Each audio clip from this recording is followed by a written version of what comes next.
Emmanuel Macron, presidenti i Francës, nga foltorja e Forumit Ekonomik Botëror, me syze dielli brenda sallës, si një lloj piloti aspirant, mbajti një fjalim si të jetë njeriu më i fuqishëm në botë, duke hedhur thumba, pa pasur kur guximin të përmend emrin Donald Trump. 24 orë më vonë, Donald Trump nga e njëjta sallë mbushur plot e përplot. Tha: "E pash di Emmanuel Macroni me ato syzet e bukura të diellit. Çfarë dreqi ndodhi?" Salla shpërtheu, disa njerëz qeshën, të tjerë mbetën pa frymë, ndërsa Emmanuel Macron u poshtërua përpara çdo miliarderi, CEO-je dhe udhëheqësi botëror. Ky miqtë e mi, ishte vetëm akti i parë i asaj që ndodhi në Davos. Pam një trump që jo vetëm tallej me zgjedhjet e modës së Macron, por pam presidentin e Shteteve të Bashkuara që hyri në strofullën e luanit të globalizmit, në sheshin e lojrave të Klaus Schwab, tek më të pasurit dhe të fuqishmit, dhe absolutisht shkatërroi gjithçka që ata përfaqësojnë. Trumpi nuk kërkoi falje, nuk u tërhoq, nuk bëri lojën e tyre, por u tha se Groenlanda i përket Amerikës, u tha se Europa po dështon, u tha se NATO është mirë të hyjë në linje, ose do të kuptojmë se cilët janë miqtë e Amerikës. Teksa i thoshte të gjitha këto, establishmenti europian rrinte i ulur, i pafuqishëm për ta ndalur. Kjo është historia se si Donald Trump poshtëroi presidentin francez dhe zhbëri Forumin Ekonomik Botëror. Më besoni, do të dëgjoni çdo detaj në këtë analizë, por përpara se të hyjë në detajet e masterclass-së të Trump lidhur me arritjen e marrëveshjeve dhe të folurit e drejt për drejt, duhet të përgatis terrenin, sepse ajo që ndodhi në Davos nuk ishte thjesht një fjalim, ishte kërkim llogarie. Pas 50 vitesh dikush përmbys raportet në Davos. Klubi i vogël i Klaus Schwab, ku miliarder, bankier dhe burokrat mblidheshin së bashku për të vendosur se çfarë është më e mira për ne, ishte mjedisi ku flisnin për kapitalizmin e palëve të interesuara, për bashkëpunimin global, për ndërtimin e një bote më të drejtë. Ndërkohë, vendet e punës në Amerikë zhdukeshin. Baza amerikane prodhuese shkërmoqej dhe aleatët e trajtonin Amerikën si një bankomat. Për vite me radhë, presidentët amerikan kanë shkuar në Davos dhe kanë pohuar dhe aprovuar agjendën globaliste. Kanë edhe kërkuar falje për potencën amerikane. Kanë premtuar ta bëjnë Amerikën si Europa, me rregulla të pafundme dhe ekonomi stagnative. Por jo Donald Trumpi. Kur Trumpi zbarkoi në Zvicër, establishmenti europian kaloi në gjendje paniku dhe me të drejtë, sepse Trumpi bëri atë që asnjë president amerikan nuk kishte guxuar ta bënte për dekada. Tha të vërtetën për Groenlandën dhe jo vetëm. Groenlanda është një nga pjesët më të rëndësishme strategjike të pasurive të patundshme në planetin Tokë. Ajo ndodhet midis Amerikës së Veriut, ngjitur me të, dhe Europës. Kontrollon aksesin në Arktik, ku Rusia dhe Kina po zgjerojnë praninë e tyre ushtarake. Ka minerale të rralla toksore me vlerë triliona dollar dhe është absolutisht thelbësore për sigurinë kombëtare amerikane. Partia Komuniste Kineze e di këtë. Kjo është arsyeja pse kinezët janë përpjekur të blejnë ndikim në Groenland për vite me radhë. Edhe presidenti Putin e di këtë. Ndaj dhe Rusia e ka militarizuar Arktikun. Por të ashtu quajturit aleatët amerikan të NATO-s janë kënaqur duke lejuar Danimarkën të mbledhë subvencione për drejtimin e Groenlandës, ndërkohë që nuk kanë bërë asgjë për ta mbrojtur atë. Dhe sot, Trump sheh atë që ata refuzojnë të shohin. Ai e kupton se në një botë ku Kina po ndërton baza ushtarake në të gjithë globin dhe ku Rusia po kërcënon sigurinë energjetike të Europës, Amerika ka nevojë për Groenlandën dhe mbrojtjen amerikane të saj. Amerikanët në këtë rast nuk janë imperialist, por janë i vetmi vend i aftë ta mbrojtur atë nga kundërshtarët e Amerikës. Pra, kur Trumpi njoftoi se donte të negocionte për Groenlandën, çfarë bëri Europa? 8 vende të NATO-s që Amerika i ka mbrojtur për 75 vite. U tmerruan. Vende ku trupat amerikane janë të stacionuara prej dekadash për t'i mbrojtur nga agresioni rus. Këto vende lëshuan një deklaratë të përbashkët duke dënuar Trumpin, ndërkohë që Amerika ka shpenzuar triliona dollar dhe ka dhënë jetë të panumërta amerikane për të mbrojtur Europën perëndimore. Dhe kur Amerika kërkon mbështetje për një çështje themelore të sigurisë kombëtare, këto vende europiane kanë guximin të japin leksione për normat ndërkombëtare. Përgjigja e Trump ishte perfekte. I kërcënoi me tarifa 10% këto 8 vende duke filluar nga një shkurti. Jo sepse dëshiron një luftë tregtare, por sepse e kupton se këto vende kanë nevojë për Amerikën, shumë më tepër se sa Amerika ka nevojë për to dhe këtë e dinë edhe europianët edhe amerikanët. Dhe kthehem tek Macroni, djali i artë i politikës europiane, që mendon se është Napoleoni i ri, që endet me imazhin e tij të kultivuar për t'u hequr si burr shteti i sofistikuar, që nuk është, ndaj dhe i japin vetëm shuplaka. I njëjti djalë që është aq jo popullor në vendin e tij. Sa fermerët francezë po i bllokojnë rrugët sepse i ka thuajse shkatëruar. Macroni vendosi ta përdorte fjalimin e tij në Davos për t'i bërë një sulm të fshehtë Trumpit. Me syze dielli, i ka pardisur, shtirej sikur ishte i qetë. Përpiqet të duke sfidues dhe t'i tregonte botës se Europa nuk do t'i nënshtrohej presionit amerikan. Qëndroi në podium pas syzeve qesharake të aviatorit dhe foli se si Europa preferon respektin kundrejt ngacmimit, se si ata i besojnë sundimit të ligjit dhe jo brutalitetin. I paralajmëroi njerëzit për ambiciet imperiale dhe për një botë pa rregulla. Të gjitha i tha, por pa e përmendur Trumpi me emër, sepse është frikacak. Nën teksti ishte i qartë, Trumpi është ngacmuesi, imperialisti, ai që po kërcënon rendin ndërkombëtar të bazuar në rregulla. Më lejoni t'ju tregoj se çfarë po ndodh në të vërtetë. Macron është i tmerruar, sepse Trump po ekspozon mashtrimin kapital në zemër të projektit europian. Për dekada të tëra, udhëheqësit europian ja kanë dalë mban me shkurtime masive të shpenzimeve të mbrojtjes, sepse dinin që Amerika do t'i mbronte dhe do të paguante, dhe kanë ndërtuar shtete bujare të mirëqenie sociale në kurrizë të taksapaguesve amerikan. Tani Trumpi po u thotë, nëse doni mbrojtje amerikane, duhet të paguani pjesën tuaj sipas rregullit. Nëse doni qasje në tregjet amerikane, duhet të hapni tregjet tuaja për Amerikën. Nëse doni të jeni aleati i Amerikës, duhet të veproni si aleat. Macroni leftist nuk mund ta përballojë këtë. Asnjëri prej tyre nuk mundet, sepse për herë të parë ata po merren me një president amerikan që punon për amerikanët dhe nuk tërhiqet. Pra, çfarë bëri Macroni para se të shkonte Trumpi në Davos? U përpoq të luante rolin e paqebërësit, por Trumpi publikoi mesazhe me tekst që tregonin se Macroni deklaronte se nuk e kuptonte çfarë po bënte Trumpi me Grenlandën, dhe i ofronte organizimin e një takimi të gështatës me Rusinë në periferi. E kuptoni besoj sa patetik është Macroni. Macroni po ngutej të gjente një mënyrë për t'u bërë i dashur për Trumpin sërish. Përgjigja e Trumpit ishte se ai i ofrote Macronit një vend në bordin e tij të paqes, një iniciativë re për të sjellë paqe të qëndrueshme në lindjen e mesme dhe potencialisht për të zëvendësuar Kombet e Bashkuara si organi kryesor paqeruajtës në botë. Një veprim i shkëlqyer, pasi OKB-ja ka qenë një katastrofë në këtë drejtim dhe e korruptuar për dekada. Por Macroni refuzoi dhe kur Trump u pyet për këtë, ai nuk i kurseu fjalët dhe tha: askush nuk e do Macronin në bord, por ai do të largohet nga detyra së shpejti, gjithsesi. Më pas, Trumpi kërcënoi me tarifa 200% për verën dhe shampanjën franceze. 200%. Mund ta imagjinoni? Prodhuesit francez të verës ndoshta po përjetojnë një atak kolektiv kardiak, sepse Trump u tha: ose do të zgjidhni qasjen në tregun amerikan, ose do të mbani krenarinë e Macronit. Zgjidhni me mençuri dhe merrni. Francezët pa dyshim që do të zgjedhin tregun. Gjithmonë këtë kanë bërë. Të nesërmen e fjalimit të Macron, Trump ishte në Davos për të folur dhe miliarder, drejtor ekzekutiv, krerë shtetesh, të gjithë ishin mbledhur për të dëgjuar se çfarë kishte për të thënë presidenti i Shteteve të Bashkuara. Disa prej tyre ndoshta shpresonin se ai do të ulte tonin, do të sillej mirë, do të ndiqte skenarin. Trumpi e hapi fjalimin duke thënë se ishte mirë që shikonte në sallë miq dhe disa armiq. Trump nuk ishte atje për të bërë miq.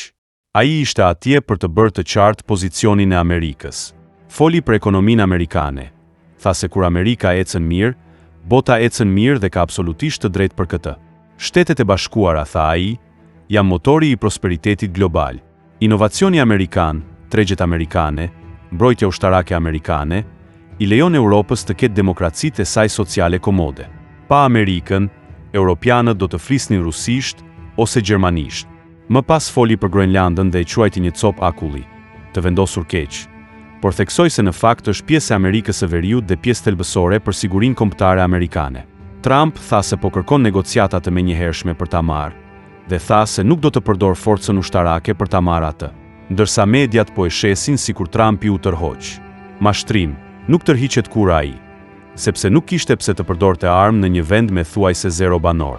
Nëse ka përmendur frazën do e marrim me çdo formë, kjo është strategjia klasike e negociatave të Trumpit, i bën palët kundërshtare të djersi.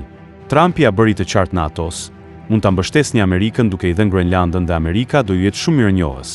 Ose mund të thoni jo, dhe ne do e mbajmë mend gjithmonë. Dhe ky nuk është kërcënim, por një premtim.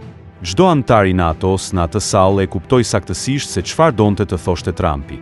Udhëheqësit europian duhet të fillojnë të sillen si aleat të vërtetë, ose mund të zbulojnë se si është kur Amerika ndalon subvencionimin e mbrojtjes së tyre, ndalon dhënien e marrëveshjeve të favorshme tregtare, ndalon shpëtimin e tyre sa herë kur ekonomia e tyre regreson. Por Trump nuk u ndal me kaq. Ai u drejtua drejt për drejt Europës duke i thënë se pjesët e Europës nuk njihen më dhe se kontinenti nuk po shkon në drejtimin e duhur. Ai kritikoi politikat e imigracionit, stagnacionin ekonomik, të gjithë qasjen e europianëve ndaj qeverisjes. Dhe ka shumë të drejtë. Keni qenë vitin e kaluar në Paris, Frankfurt, Rom, Athinë, Bruxelles dhe Gjetiu? Nëse po, e kuptoni shumë mirë Trumpin. Migrimi masiv i pakontrolluar ka krijuar shoqëri paralele në qytetet e mëdha europiane. Ka zona ghetto, ku edhe policia ka frikë të hyjë. Rritja e shkallës së krimit, konfliktet kulturore, shtërngesa ekonomike po e hanë Europën. Dhe udhëheqësit europian nuk flasin sinqerisht për këtë, sepse vetë krijuan dhe jo se kanë frikë mos i quajnë racist apo ksenofob. Udhëheqësit e Europës hiqen sikur gjithçka është në rregull, ndërsa qytetarët e tyre bëhen gjithnjë më të frustruar, më të varfët dhe më të pashpresë. Dhe jap se lëvizjet populiste po fitojnë terren në të gjithë Europën. Jap se politikanët e establishmentit si Macron janë kaq jo popullore. Trumpi nuk ka frikë të thotë atë që mendojnë të gjithë dhe kjo kërkon ngutësim. Por turma e Davosit e uren Trumpin, pikërisht për këtë. Trumpi e ktheu thuajse në personale retorikën me Macronin, sepse Macron ka qenë një gjemë në këmbë për Amerikën për vite me radhë. Ai është djali që donte të krijonte një ushtri europiane të pavarur nga NATO. Ai është djali që vazhdon të përpiqet të bëjë marrëveshje me Kinën dhe Rusinë pas shpinës së Amerikës. Ai është djali që jep Amerikës leksione për klimën ndërsa centrale bërthamore të Francës plaken dhe ekonomia e tyre shkatërohet. Macron flet për një lojë të madhe, por kur vjen puna, Franca ka nevojë për Amerikën shumë më tepër se sa Amerika për Francën. Dhe Trump sapo ja kujtoi këtë fakt para të gjithë elitës globale. Trump foli për mënyrën se si europianët kanë ndërtuar shoqëritë e tyre mbi shpenzimet qeveritare gjithnjë në rritje, migrimi masiv dhe të pakontrolluar, si dhe importet e pafundme. Ai e krahasoi këtë me qasjen e Amerikës në udhëheqjen e tij, duke u përqendruar tek prodhimi, pavarësia energjetike dhe imigracioni i kontrolluar. Udhëheqësve europian në atë audiencë nuk u pëlqyen ato që dëgjuan, por u pëlqeu CEO-ve, drejtuesve të bizneseve, njerëzve që në të vërtet krijojnë vende pune dhe ndërtojnë ekonomi dhe ata e dinë që Trumpi ka të drejtë. Sipas politikave të Trumpit, rritja e prodhimit të brendshëm amerikan ka tejkaluar atë të Europës. Kompanitë amerikane janë më inovative, më konkurruese dhe më fitimprurse. Punëtorët amerikan po shohin rritje reale të pagave. Ndërkohë Europa është e bllokuar në një cikël taksash të larta, burokracie të fryrë dhe stagnacioni ekonomik. Elita e Davosit nuk mund ta durojë këtë pasi Trump po u vërteton se modeli i tyre nuk funksionon. Nuk kanë nevojë europianët për ndërhyrje masive qeveritare në ekonomi. Nuk kanë nevojë për komitete ndërkombëtare që marrin vendime për kombe sovrane. Nuk kanë nevojë për institucione globaliste që u tregojnë se si të drejtojnë vendet e tyre. Ajo që ju nevojitet europianëve është një leadership i fortë kombëtar, që i vë qytetarët e vet në radhë të parë. Kjo është ajo që ofron Trump dhe kjo është ajo që pjesa tjetër e botës ka nevojë urgjente, por refuzon ta pranoj. Le të flasim pak për bordin e paqes, sepse në fakt është një veprim genial që nuk po merr vëmendjen e mjaftueshme.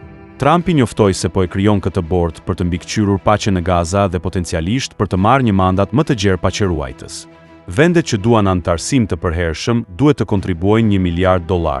Trump do të shërbejë si kryetari i përhershëm edhe pasi të mbarojë presidenca e tij. Dyshuesit e njohur po e sulmojnë dhe po thonë se është një përpjekje për të minuar Kombet e Bashkuara. Pretendojnë se Trumpi po përpiqet të blejë ndikim. Janë të shqetësuar se kush do të jetë në bord dhe çfarë lloj vendimesh do të marrin. Por Trumpi në të vërtetë po krijon një strukturë llogaridhënieje për ruajtjen e paqes ndërkombëtare. Kombet e Bashkuara kanë qenë një katastrofë, të zhytura në burokraci të fryrë, që shpenzoni miliarda dollar dhe nuk arrin asgjë. Paqeruajtësit e Kombeve të Bashkuara janë përfshirë në skandale që variojnë nga abuzimi seksual deri te korrupsioni. Këshilli i sigurimit është i paralizuar nga vetot e Kinës dhe Rusisë. Bordi i paqes i Trumpit do t'ja anashkalonte të gjitha këto. Vendet që duan të përfshihen duhet të vënë para të vërteta mbi tavolinë dhe jo vetëm premtime dhe rezoluta boshe, por edhe angazhime dhe vendime nga një grup më i vogël kombesh që kanë demonstruar se janë serioz për paqen. A është perfekt bordi? Jo. Por është më mirë se ajo që kemi tani. Franca, Danimarka, Norvegjia dhe Suedia po refuzojnë të bashkohen. Fakt që tregon se nuk duan një trup paqeruajtëse që mund të funksionojë vërtet, preferojnë sistemin aktual. Ndërkohë Trumpi ka ftuar Rusinë të bashkohet me bordin e paqes dhe media nuk i kushton vëmendje. Por kjo është strategjike, sepse nëse dëshirojnë paqe të qëndrueshme në lindjen e mesme, keni nevojë për Rusinë në tryez, pasi ajo ka ndikim në Siri, Iran dhe Gjetiu, ndaj përjashtimi i Rusisë nga bisedimet e paqes është naiv dhe kundërproduktiv. Trumpi e kupton se që të merresh me rivalët dhe kundërshtarët nuk do të thotë që ti miratosh. Do të thotë të tregohesh realist për atë që duhet për të arritur objektivat e tua. Por establishmenti evropian nuk mund të mendojë në këtë mënyrë. Për ta, marrëdhëniet ndërkombëtare kanë të bëjnë me sjellje morale dhe besnikëri ndaj aleancës, ndërsa për Trumpin kanë të bëjnë me rezultate. E mbani mend besoj kur Obama shkoi në Europë dhe kërkoi falje për fuqinë e Amerikës, kur u përul para udhëheqësve të huaj dhe foli se si Amerika duhet të ishte më e përulur në skenën botërore. Ai qëndrim nuk e bëri Amerikën më të respektuar, përkundrazi e bëri shënjestër. Armiqtë e Amerikës këtë dobësi e shfrytëzuan. Rusia pushtoi Ukrainën, Kina militarizoi detin e Kinës jugore, Irani nxitoi drejt armëve bërthamore, kurse ISIS formoi një kalifat në të gjithë lindjen e mesme. Trumpi përmbysi të gjitha këto, rindërtoi forcën ushtarake amerikane, ju kundërvu Kinës në tregti, vrau generalin iranian përgjegjës për vrasjen e trupave amerikane, zhduku ISISin, ndërmjetësoi marrëveshjet e Abrahamit, duke bashkuar Kombet Arabe dhe Izraelin në mënyra që askush nuk i mendonte të mundshme. Dhe tani në Davos, ai po i thotë Europës, ose të bashkohet me udhëheqjen amerikane, ose të gjejë një mënyrë për të mbrojtur veten, pasi Amerikën nuk kanë për ta shfrytëzuar më. Fjalimin e Trumpit po e prisnin me padurim biznesmenët, drejtorët ekzekutiv, miliarderë si Michael Dell dhe Mark Benny, që po luftonin për të zënë vende të mira në sallë. Ata prisnin në radhë njësoj si të gjithë të tjerët, sepse donin të dëgjonin se çfarë kishte për të thënë Trumpi, sepse ata e dinë që politikat e Trumpit janë të mira për biznesin. Taksa më të ulta, rregulla të reduktuara, pavarësi energjetike, marrëveshje tregtare të drejta. Këto gjëra kanë rëndësi për njerëzit që në të vërtetë krijojnë vende pune dhe ndërtojnë kompani. Elita e Davosit pëlqen të flasë për pabarazinë dhe qëndrueshmërinë, por kur bëhet fjalë për bizneset e tyre, biznesi do dhe kërkon politikat e Trumpit për rritjen ekonomike. Ndërsa kryeministri kanadez Mark Carney foli për një përçarje në rendin botëror dhe paralajmëroi për ligjin e më të fortit dhe u përpoq të mblidhte fuqitë e mesme për të bashkuar kundër këtij realiteti të ri. Por ja çfarë nuk përmendi Carney, që Kanadaja ka përfituar nga Amerika për vite me radhë. Trumpi për Kanadan tha: Kanadaja merr shumë dhurata falas nga Amerika dhe duhet të jetë mirënjohëse. Por nuk është. Një nga momentet më domethënëse erdhi gjatë seancës së pyetjeve dhe përgjigjeve pas fjalimit të Trumpit. Dikush e pyeti për marrëdhënien e tij me aleatët e NATO-s, dhe Trumpi tha: Problemi me NATO-n është se ne do të jemi aty për ta 100%, por nuk jam i sigurt nëse ata do të jenë aty për ne. Trumpi ndoshta ka të drejtë ta vërë në dyshim qëndrimin e europianëve të NATO-s. A mund ta imagjinoni Gjermaninë duke dërguar trupa për të mbrojtur Amerikën nëse Amerika do të sulmohej? A mund ta mendoni Francën duke vënë ushtrinë e saj në rrezik për interesat amerikane? Ata përfitojnë nga aleanca me Amerikën shumë më tepër se sa përfitojnë amerikanët prej europianëve.